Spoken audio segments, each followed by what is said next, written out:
थोड़ा एक ही एक बार बात फिर बता दीजिए एक ही जरा। बात करने में तो ज़रा कैसा तो लगता है, लेकिन तो भी बता दिया है तो क्या है।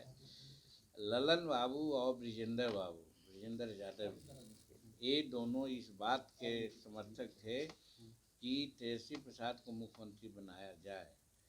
और उधर से वो चौधरी जी जो अभी फाइनेंस मिनिस्टर हैं, विजय कुमार चौधरी जी, अशोक चौधरी जी जो भवन निर्माण मंत्री हैं, और फिर संजय झा जो सिंचाई मंत्री हैं, ये तीन प्रमुख नेता हैं जो कहीं न कहीं एनडीए से तालमेल की बात करते रहे हैं। और आप लोग बीच में सुना होगा भी कि संजय झा शीर्ष नेताओं से, एनडीए के नेताओं से मुलाकात भी आज से 1 महीना पहले की थी।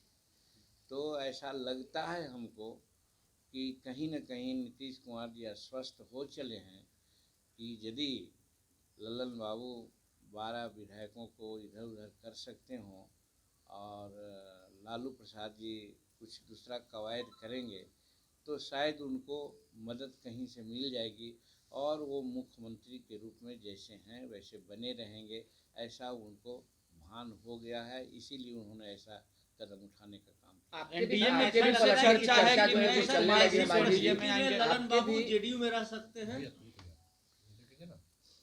जेडीयू में अगर दिखावा के लिए रहने की बात होगी तो रहेंगे, और नहीं तो जैसे आरसीपी सिंह बाहर हो गए हैं उसी प्रकार से वो भी बाहर हो सकते हैं। आपके भी चर्चाएं ये पलटने भी चल की रही है कि कहा जा रहा एनडीए है में कि नीतीश आप कुमार फिर से आएंगे।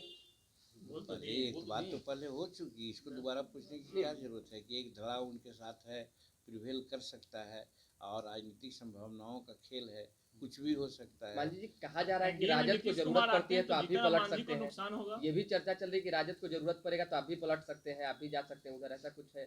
जी नहीं, सवाल ये है कि हम नीतीश कुमार के साथ थे, एनडीए के साथ थे। वो नीतीश कुमार पलटी मार गए, उस समय तक हम एक कसम ले लिया था कि हम नीतीश कुमार को नहीं छोड़ेंगे, और इसीलिए उनके साथ थे।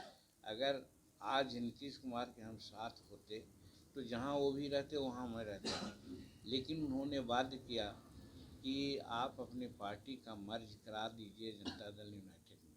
जो हमारे किसी भी रैंक एंड फाइल के साथियों का, चाहे एग्जीक्यूटिव हो चाहे कोर ग्रुप हो, सभी लोगों का ये इरादा थी कि हम लोग मर्ज नहीं करेंगे, सेपरेट एंटिटी अपना बना के रखेंगे, और वही बना के रखा गया।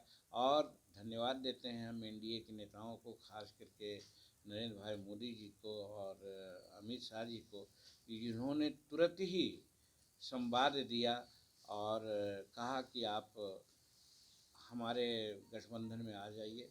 और हम उनके गठबंधन में गए तो आपने देखा कि जिस प्रकार से एनडीए की बैठक हुई थी, और बैठक में जिसमें बैठने की जो व्यवस्था की गई थी, वो माननीय प्रधानमंत्री के समक्ष बैठने की बात की गई थी। जब हम लोग लंच पर बैठे तो कुर्सी टेबल नंबर 1 पर ही प्रधानमंत्री थे तो हम भी थे। अटल बिहारी वाजपेयी जी के पुण्यतिथि के अवसर पर भी हम लोग बैठे थे, तो हमारी कुर्सी बहुत नज़दीक माननीय नरेंद्र मोदी जी के साथ रखा है। कहने का मतलब कि हम लोग पद और पैसे के लोभी नहीं कभी रहे हैं, हम लोग मान और मर्यादा के बड़े लोभी रहे हैं। और जिस तरह से मान और मर्यादा एनडीए ने हमको दिया है, हम लोग उसके कायल हैं। और हम कह सकते हैं अपने तय कि किसी भी परिस्थिति में हम लोग नरेंद्र भाई मोदी जी के नेतृत्व को छोड़ने को तैयार नहीं हैं, हम उनके साथ हैं। अब व्यक्तिगत तौर पे